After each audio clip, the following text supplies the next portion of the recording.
Salam əziz izləyicilər, hər vaxtınız xeyir olsun. Bugün həftənin qonağında bizimlə birlikdə Yuğ Teatrının istedadlı aktyoru Amit Qasımovdur.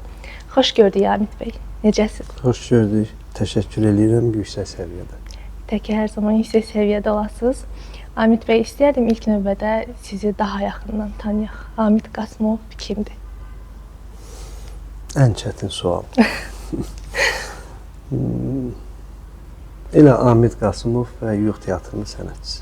Belə bir sual verəcəm. Əslində bu sual nə qədər şablon olsa da, amma mənim bu sualı bütün aktyorlara vermək kimi bir xüsusiyyətim var. Amit Qasımov üçün teatr yoxsa serial? Bilirsiniz, mənim düşüncəmə görə bunlar mahiyyətində hər ikisi eyni ağırlıqdadır. Sadəcə teatr daha qaim qədim olduğuna görə həmişə sənətçilər düşünür ki, o daha orijinaldır. O daha, belə desək, köklü bir peşədir. Onunla müqayisədə sadəcə kino sonradan yaranma bir sənət, incəsənət növü olduğu üçün çox ehtimal ki, əsas kökü bura bağlıdır.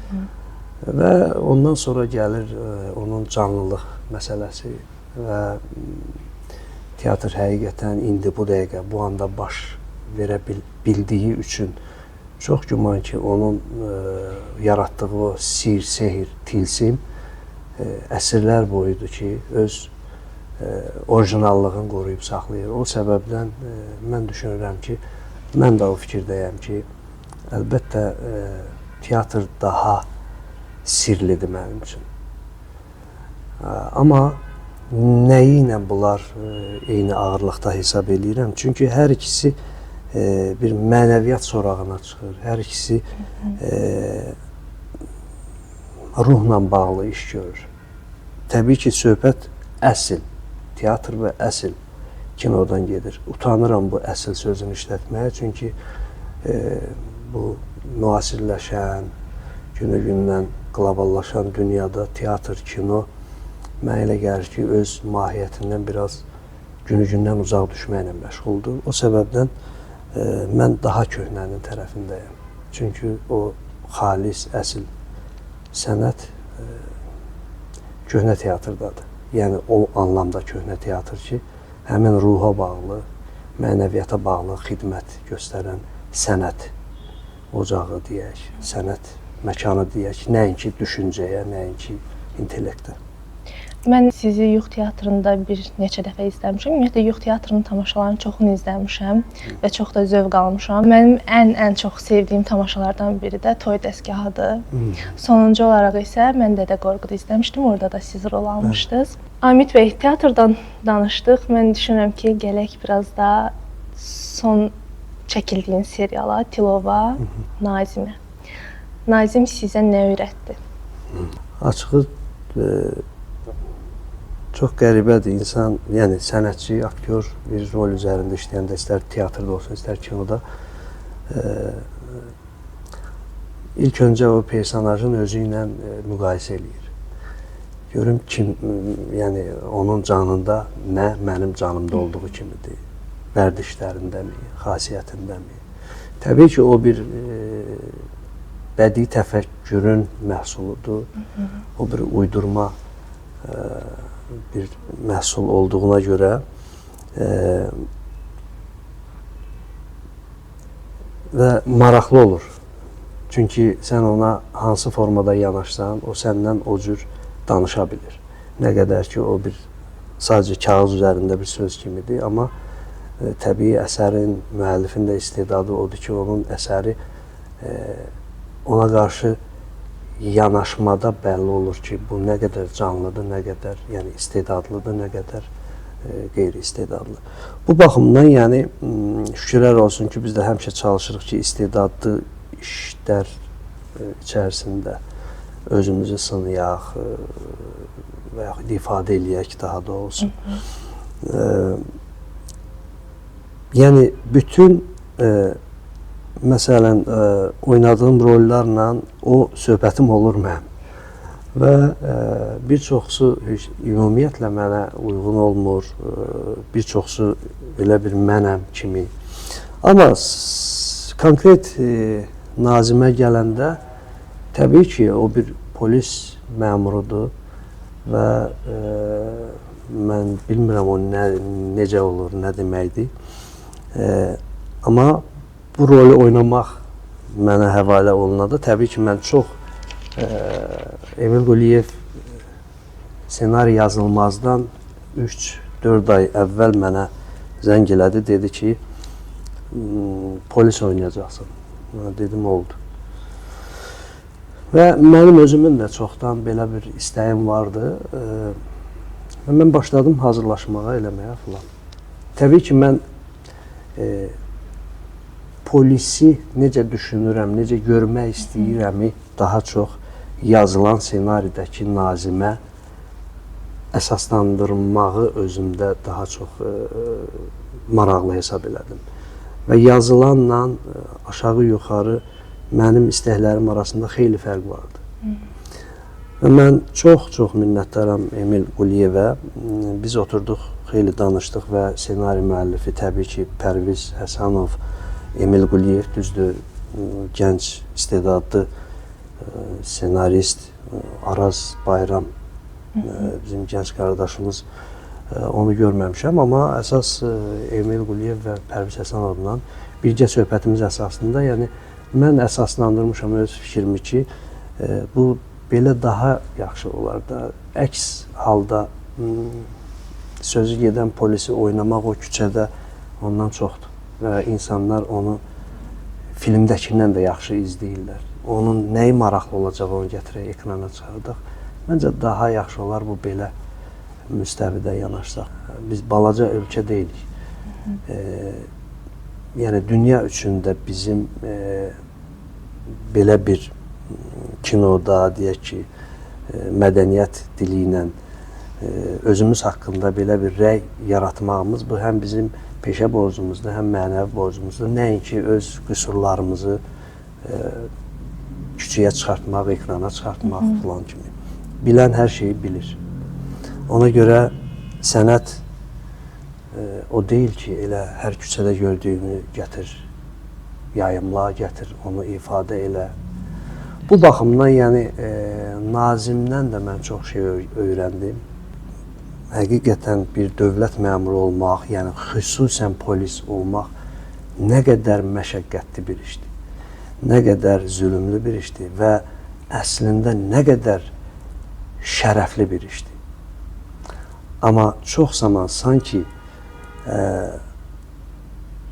biz polisləri daha çox sanki, qəribə bir şeydir, sən tanıyırsan bu şərəflidir, şərəfli bir peşə sahibidir, amma onu həmişə şərəfsiz situasiyada görürsən. Çox kədərlidir. Bax, məni daha çox o cəlb elədi, yəni onun insani tərəfi. Peşə tərəfi bu sistemdir.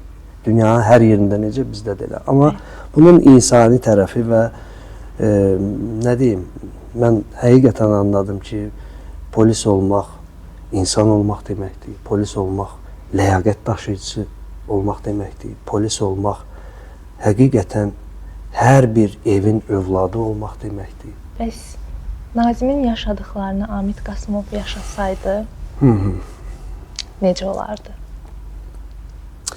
Bu da necə yanaşardı ümumiyyətlə yaşadıqlarına, başına gələnlərə? Nə bilirsiniz, bəlkə mənim ondan da betər şeylər gəlib başıma. Onu bilə bilmərəm, amma mən məhz Nazimin başına gələnləri nəzərdə tuturam. Mənim başıma gələnlər, yəni Nazimin başına gələnlər, mənim başıma gələnlərin yanında bir söz var, el dilində deyir, toya getməlidir. Amma ola bilsin bizim şükranlığımızda biraz fərq var. Nazim başqa cür tilova düşdü. Amma onunla yeganə bizim bənzərliyimiz hardasa biraz eşq mövzusunda dəqiq bilirəm ki, ola bilər. Çünki o da eşq xəstəsi idi, mən də belə başa düşürəm ki, məndə də belə xəstəliklər olur.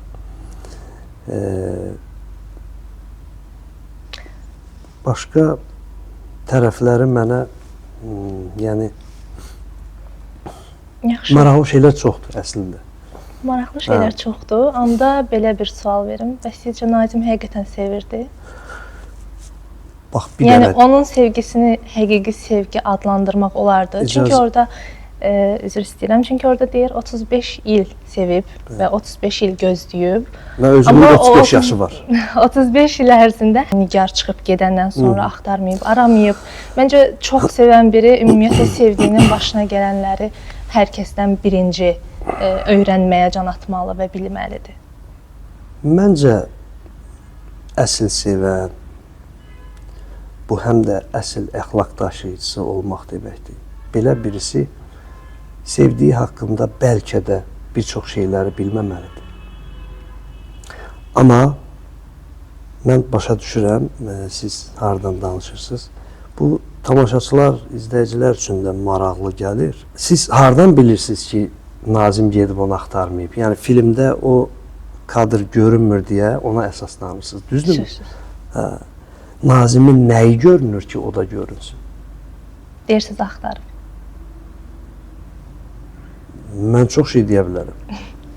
Amma Nazim mənim aləmimdə bir söz var da, səhv eləmirəmsə, Peyğəmbərdən soruşurlar ki, sevmək gözəldir, sevilmək. Deyir ki, əlbəttə sevmək. Çünki tam əminsən. Sevilmək, biz necə bilə bilərik ki, bizi nə qədər sevirlər? Onun mümkün deyil axı tərəziyə qoymaq. O başqasının dünyası ilə bağlı bir məsələdir. Amma bu rolü mən oynadığım üçün mən onun sevgisinə tam, yəni qarant dururam ki, o əminliklə sevirdi və o qədər sevirdi ki, ona səni sevirəm belə deməyə dili gəlmirdi. Necədir? Belə sevmək olar sizcə? Heç mən də deyəmərəm, amma o belə sevirdi. Çünki onu mən istəmişdim, o elə sevsin. Bunun üçün mənə Emil Quliyev sağ olsun, o şəraiti də yaratdı. Pərviz Həsənov sağ olsun, yəni öz redaktörlərində filan bu konteksti nəzərə alıb və hər şeylə təmin elədilər ki, bu iş belə bir formada ərsəyə gəlsin. Bəs bu Amit Qasımovun həyatı ilə məhz bunun bu hissəsi bağlıdır? Heç bir bağlılığı yoxdur. Yox, dedi sevgi baxımından, yəni. Yox, eşq də, yəni mən də mən anlayıram ki, mən çox sevgili biriyəm. Yəni sevgi dolu. Bunu kiməsə görə yox, bunu özümə görə beləyəm və öz içimə xoş gəlir deyə beləyəm. Mən çox rahatlıqla düşmənimi də sevə bilərəm. Çünki axı bu həm də elə bir cəza bir növüdür. Aşırı olanda özünü yandırır, az olanda isə qarşındakını. Gərək elə balansı qoyasan ki, nə özün yanan, nə qarşındakı. Nə o yanan da sən yanasan. Belə. Aydındır. Bəs davam etsəydi sizcə Nazimin həyatı necə olardı? Necə təsəvvür edirsiniz bunu?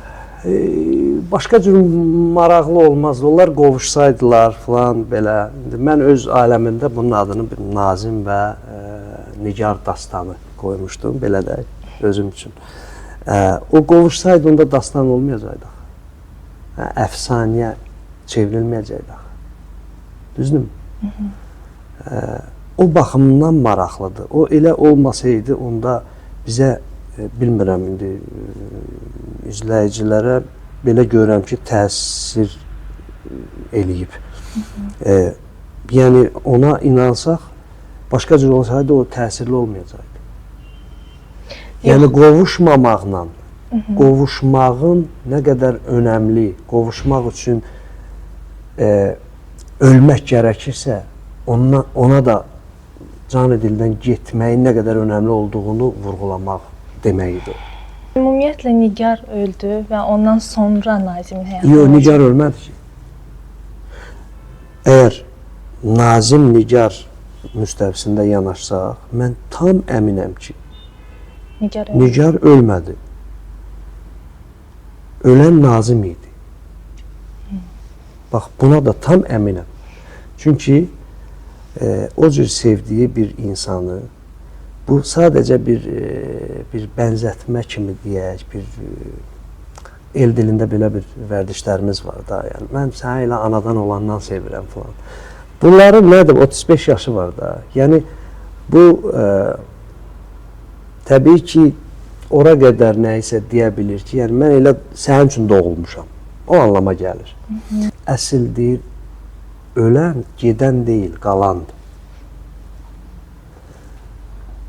Burada da həmin o qalan Nazim idi.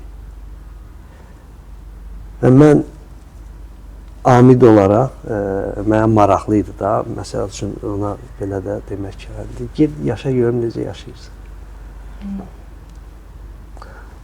Yəni, bu cür həlli, bu cür bitməsi, təbii ki, bu gecəlikdə arzu olunmazdı, amma bu bədii yaradıcılıqdır da. Onun da özəl şərtləri, özəl qaydaları var. İnsanların ruhu ilə, düşüncəsi ilə hansısa bir oyun qurmaq və bu oyundan onları həmişə, belə desək, faydalandırmaq deyə bir görevləri də var. Bu baxımdan, yəni, mən düşünürəm ki, belə bitməsi yaxşı oldu. Çünki dastan oldu. Daha yadda qalan oldu. Bilmirəm ki, onu həyat göstərər. Təbii ki, mənim üçün onun hər anı, eləcə də digər yoldaşlarım üçün hər anı, yəni əbədi bəlkə də deyərəm, bir iz buraxdı mənim içimdə. Çünki o qədər gözəl orada məqamlar vardı ki, danışmaqla bitməz. Mən də Tilovla bağlı bir neçə fikrimi söyleyeyim. Ümumiyyətlə, əməyə keçən hər kəsə öz təşəkkürümü bildirirəm. Emil bəy başda olmaqla, siz başda olmaqla, Kəmalə xanım başda olmaqla çox möhtəşəm bir şəkildə öhdəsindən gəlmişdi o da ifasının. Bu mənada düşünürəm ki, biz Z nəsliyik, yəni mən Z nəsliyəm və Z nəsli yaxşı mənada biraz mızmız olur. Onlara nəyisə bəyəndirmək bir o qədər də asan olmur. Ələxüsusda bu serial məsələsində bilirsiniz ki, bəlkə də sosial şəbəkədən çox çıxar qarşınıza ki, Azərbaycanda serial belədir, yoxdur və s. və ilaxır. Amma mən rəylərdə baxıram, izlədikcə gördüm ki, izləyənlərin çoxu Z nəslidir və hamısı da ağız dolusu danışır serialdan. Bu çox sevindirici haldır. Bu həqiqətən də Azərbaycan kinosunun uğurudur və düşünürəm ki, bu davam etməlidir və Emil Quliyev kimi rejissorlarımız, bu Tilovun çəkilməsində əziyyəti keçən hər kəs olduğu kimi, yəni belə insanlar olduğu müddətcə düşünürəm ki, inkişaf edəcəyik və səsimiz daha yaxşı yerlərə yüksələcək. Bu mənada hər birinizə bir daha təşəkkür edirəm və bol uğur arzulayıram. Mən də sizə təşəkkür edirəm, eləcə də bütün heyətimiz adından. Çox sağ olun. Çünki yəqin ki, onları həm də təmsil edirəm burada. Əminəm ki, hamısının adından icazə verərlər ki, mən də sizə təşəkkür edirəm. Çox sağ olun, təşəkkür edirəm. Son olaraq isə belə bir sual ünvanlamaq istəyirəm sizə. Belə bir obraz varmı ki, arzusundasınız onu teatrda və ya kinoda canlandırmaq? Açığı hərdən mənə belə yoldaşlarım da qınayır. İddiasızlıqda filan da. Mən hələ ki nədirsə, o yaxşı şey deyilsə, o iddiasızlıq, hələ ki onu mən özümdə həll edə bilməmişəm. Elə bil ki, yəni iddiam yoxdur da, belə bir şey var. Ay, mən bunu oynayıyorum, onu oynayıyorum filan. Mən düşünürəm ki, nəyi oynamaq lazımdırsa, mən elə onu oynayıram və bu məsələ təbii həyat göstərəcək də.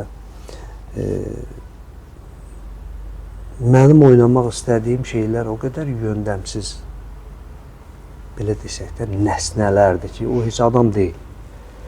Bilmirəm nədirsə bu, amma hər halda mən oynadığım o adamların da bətninə hardasa o öz, belə desək, tutqulandığım şeyləri belə də yerləşdirə bilirəm. Nə xoş ki, onu ancaq özüm görürəm, dair adam görmür, yoxsa mənə döyüb qovarlar. Məsələn, bax, Nazim özü bir daş kimi adam idi, deyək ki, daş idi. İndi ona baxaq da, mən deyirəm, daş qoymuşdum və dedim ki, bu daşı hamı sevməlidir. Bu daşı hamı belə öpüb gözünün üstə qoymalıdır. İndi bilmirəm, nə qədər biraz iddialı səslənməm, düzdür, yox. Təbii ki, hamısı mənim dostlarımın sayəsində oldu və bütövlükdə Emil Quliyev, Məhəmməd Osmanovun sayəsində belə. Yəni, deyəcəyim o ki, elə bir ciddi bir arzum, istəyim hələ ki yoxdur.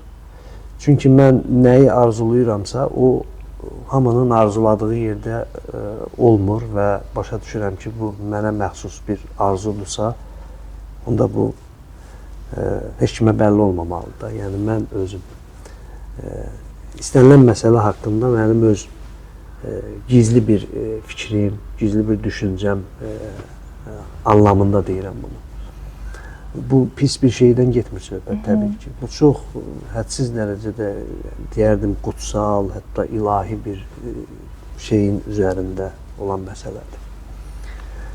Yəni, mən Hamlet filan oynamaq belə bir mənim, belə bir istəyim yoxdur. Çünki çoxuna sualı ünvanlayanda elə bir arzuları olduğunu deyir və bu çox normal bir şeydir. Yəni, hər kəsin arzusuna hörmətlə yanaşır. Təbii. Yəni, onunla müqayisədə mən sizin gözünüzün yaşını oynamaq istəyərəm. Sizin dərdinizi oynamaq istəyərəm. Sizin arzularınızı oynamaq istəyərəm. Sizin nifrətinizi oynamaq istəyərəm. Yəni, bu şeylər daha çox diqqətimi çəkir deyə, ona görə o hansısa personaj falan, bilmirəm. Yəni, yəqin ki, hələ tam böyüməmişəm deyə bunlara çatmamışam. Bəlkə də hər zaman elə fikriniz belə olaraq da qalacaq. Bunu zaman göstərəcək. Təbii. İnşallah bir müddət sonra yenə söhbət edərik və bu sualı sizə yenidən ünvanlayaram. İnşallah. O zaman görək, fikir dəyişikmi, yoxsa eyni qalır. Maraqlı olar. Belə, çox təşəkkür edirəm Amid bəy, dəvətimizi qəbul edib gəldiyiniz üçün. Düşünürəm ki, mən öz suallarıma cavab aldım. İzləyicilərimiz üçün də yetərincə maraqlı olacağını düşünürəm. Mən də sizə təşəkkür edirəm. Çox xoşuma gəldi sizlə söhbət və inanıram ki, bu da mənim həyatım üçün hansısa bir izini məndə qoyacaq. Buna görə mən çox dərin təşəkkürümü bildirirəm və bayaqdan bəri bizi lentə alan dostumuzu, qardaşımızı da mən çox sağ ol demək istəyirəm sizə də. Var olun. Və inşallah ki, gözəl işlərdə görüşək həmişə. İstər teatrda, istər filmdə. İnşallah. Bir daha təşəkkür edirəm. Var olun, təşəkkürlər. Belə əziz izləyicilər, verilişimizin sonuna gəlib çatdıq. Düşünürəm ki, bu verilişimiz çox maraqlı olacaq. Tilovu izləməyənlərə də bir daha tövsiyə edirəm ki, mütləq izləyin. Son olaraq isə çəkilişdə bizə göstərdiyi dəstəyə görə Qrafot ilə öz təşəkkürümüzü bildiririk. Sağ olun, salamat qalın.